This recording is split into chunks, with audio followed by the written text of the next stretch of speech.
Hey guys, it's Doug Giles. Welcome back to Creative Restorations. Today we got another pool table video for you. Now the other day I was going through the comments section of one of my videos and somebody had asked the question about what to do for a broken apron on a pool table. Well, it's pretty common that it happens. This actually belongs to a customer of mine. As you can see, yep. It is broken, clean through, all the way across. But you know what? It's not that big of a deal. It's actually a pretty easy repair. Now, if we look right behind me here, you'll see we've got on the screen, I've got actually the cross section of a pool table rail. So if you were to take this rail and cut it right down here, straight down in half, this is what it would look like. Now, the four main parts of a rail is going to be, number one, you got your rubber. Number two, you've got the base of the rail itself, which oftentimes is going to be a different species of wood. Usually it's going to be poplar or something along those lines. And it's going to be a different piece of wood, species of wood, than the top rail or rail cap. Now, we're not concerned about any of those sections of the rail today. What we're concerned about is this piece, the apron. Now, there's a few ways that manufacturers go about attaching aprons onto rails. Number one, they could be completely glued. Now, if your aprons are glued onto the table, you might have a little bit of a problem getting them off, but replacing them is not that difficult. Like I said, there's only a few ways that the manufacturers attach these things. Number one is going to be a bracket, just like this. Oh, and speaking of which, that's exactly the way that the manufacturer did it on this table. See, we got a bracket right here. And the way that it works is that on the bottom side of it, you've got one screw that's going to go clean into the apron itself.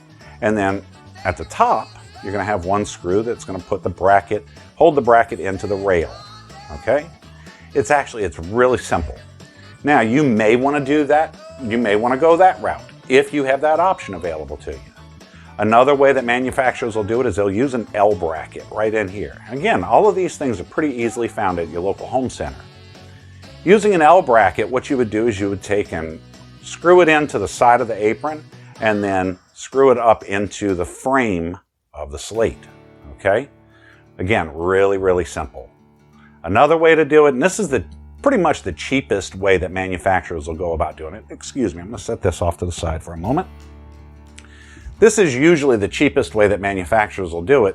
They'll put a screw going straight in through the apron itself and into the main portion of the rail. If you do that, that's fine too. It's pretty easy to do. Put it up against there. Make sure you drill a pilot hole. Okay?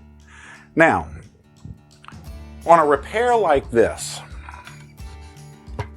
is pretty easy to repair, at least for somebody that has, well, a little bit of experience in gluing wood together, because really that's all it is. The first thing we would have to do is take the apron off and take this bracket off. Then we would go back in and we would glue it up using a product like Titebond 2. Now, Titebond 2 is a really good furniture, really good woodworkers glue. Works fantastic for indoor situations. So the first thing we'd do is we'd go in, we'd make sure that there's no debris or anything like that. Make sure there's no splinters or anything. We take all of those out and then put a good coat of glue on both surfaces.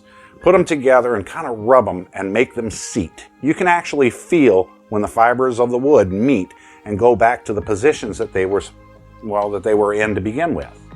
Once you've got that, clamp it up, wipe off your excess with a damp towel, and you can really, in all actuality, you can leave it just like that.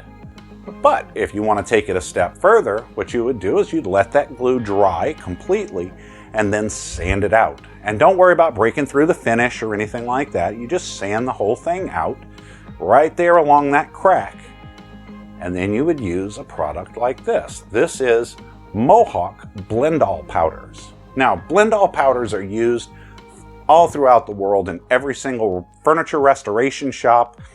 Well, even for manufacturers or retailers of furniture, You know, when you buy a brand new sofa or you buy a brand new table or something like that, there's a lot of times where you'll get shipping damage on that piece of furniture. And before that furniture ever leaves the store heading to you, there's a big dock out there, and they have guys that go around and actually touch up furniture before it leaves out to you. Now, usually they have it on a cart, and tons of these powders.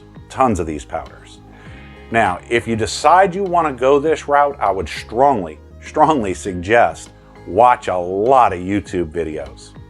It's really easy to take a project that, you know, could look a little better, but in all actuality doesn't look bad just the way it is, and really mess it up big time by trying to overwork it.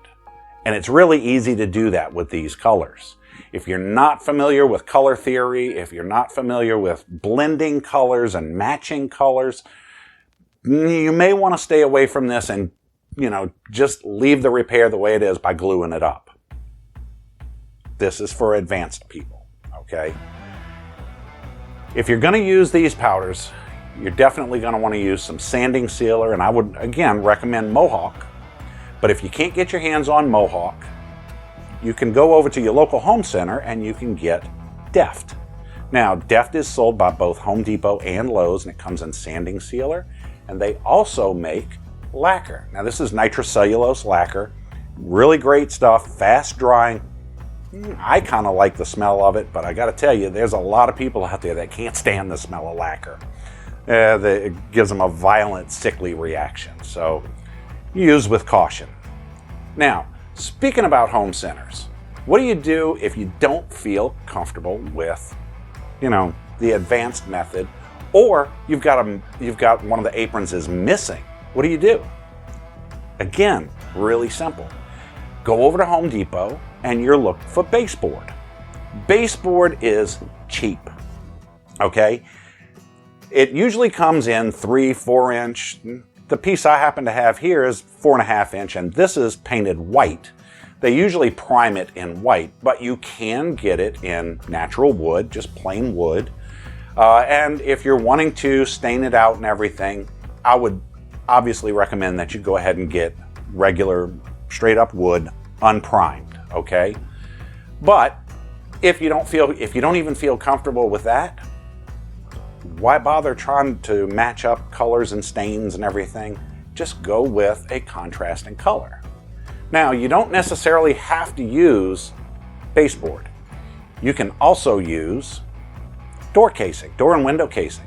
It's a little bit thinner, and if you have a little bit thinner slate, or you're dealing with a table that does not have a slate liner to attach it to, you may want to consider going with a thinner piece, and that would be something along the lines of door and window casing. And again, has a nice profile to it, so it works very well, and it'll accentuate the table very nicely, especially if you're going to go back and do a two-tone on your table. And I find that that's usually the easiest fix. So if you're having any problems or anything like that, look, don't hesitate. Drop me a question in the comments down below. You know, if you go back to my other videos, you'll see I answer just about all of the questions, and I'll give people advice. But, you know, this is a good tip for anybody out there that's looking to buy a pool table and the rails, the aprons happen to be missing or broken. Don't let that discourage you from buying that table and getting a phenomenal deal on it just because the other guy screwed up a part that you can replace for under 50 bucks, okay? Let them take the hit on that. Well, it was great seeing you guys again, great talking with you guys again, and I probably won't see you again before the new year. So if I don't have another video before the new year, I'd like to tell you guys Merry Christmas and Happy New Year, and I hope 2021 is so much better for everyone than 2020 has been. You know, it's been one hell of a year, and, you know, I hope everybody succeeds and everybody has a great 2021. So we'll see you guys next year, and y'all take care.